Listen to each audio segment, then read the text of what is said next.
From the soaring arches of the Colosseum to the vast network of roads stretching across 3 continents, the Roman Empire was a marvel of organization, power, and enduring legacy.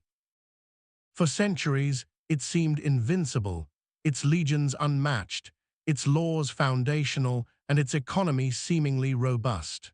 But beneath the veneer of its monumental achievements, a different kind of erosion was taking place, one that wasn't fought with swords or siege engines, but within the very fabric of its daily transactions. The slow, deliberate destruction of trust in its money. Imagine the Roman world in the 3rd century AD. The empire was immense, grappling with internal strife, ambitious generals, and constant pressure from beyond its borders. To maintain its vast armies and pay its legions, the emperors faced a recurring challenge, a persistent shortage of precious metals. Gold and silver were needed to mint coins, the lifeblood of the empire's economy.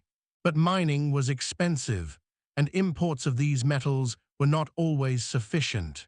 Instead of increasing taxes, which was politically unpopular and practically difficult across such a sprawling territory, a seemingly simpler solution was often employed: debasement. This wasn't a sudden, dramatic act, but a gradual, almost imperceptible process that chipped away at the integrity of the Roman denarius and Antoninianus.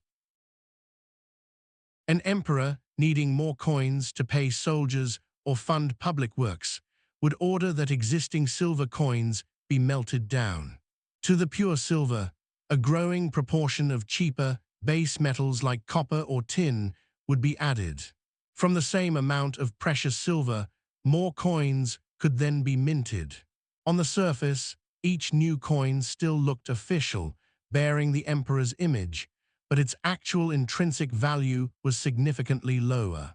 At first, people might not have noticed, but as this practice continued over decades, the silver content of coins plummeted dramatically. What was once nearly pure silver became barely a silver wash over a copper core. The economic mechanics were set in motion. People, especially merchants, began to understand that the coin in their hand wasn't worth its stated value. They could see, or eventually feel, that these new coins were lighter, less metallic, less real. Trust, the unseen but crucial ingredient in any stable financial system, began to evaporate. This loss of trust quickly led to a severe and widespread problem: inflation. With more and more coins in circulation, each worth less in actual precious metal, the price of goods and services soared.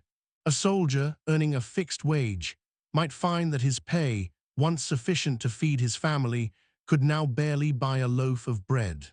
Farmers, finding that the coins they received for their harvest would rapidly lose value, began to hoard their produce or demand payment in kind, actual goods, rather than worthless currency. The marketplace, once a bustling hub of exchange, became strained and uncertain.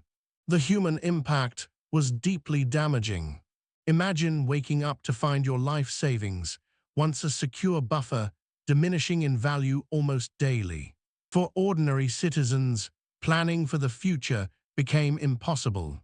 Merchants, unable to predict the value of money from one day to the next, found long-distance trade increasingly risky and difficult. This meant shortages of goods in some areas, as producers were reluctant to sell for a rapidly devaluing currency. The economy, which relied on the smooth flow of money and goods, started to seize up. People resorted to bartering, exchanging sheep for grain or services for tools, bypassing the official currency entirely. The state itself suffered profoundly. Tax revenues, often collected in devalued currency, became insufficient to cover the empire's vast expenses. It became harder to provision armies, repair infrastructure, or maintain a centralized administration. The military, the very foundation of Roman power, began to demand payments in precious metals or goods, further undermining the state's ability to control its currency. Loyalty to the state, already strained by political instability, weakened as its promises of stable pay became hollow. The breaking point wasn't a single catastrophic event, but a severe and prolonged economic decline that gradually crippled the very functions of the empire.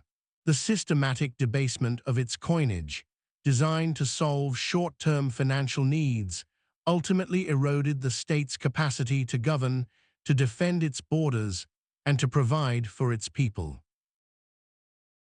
By the 4th and 5th centuries AD, the Western Roman Empire was a shadow of its former self, its economic foundations shattered, its currency effectively worthless in many areas. While external pressures and political fragmentation played their parts, the internal breakdown of its financial system had already rendered it profoundly vulnerable. The story of Rome's economic decline offers a powerful reflection. It teaches us that money is more than just metal or paper. It is a symbol of trust, a collective agreement about value that allows societies to function, to trade, and to plan.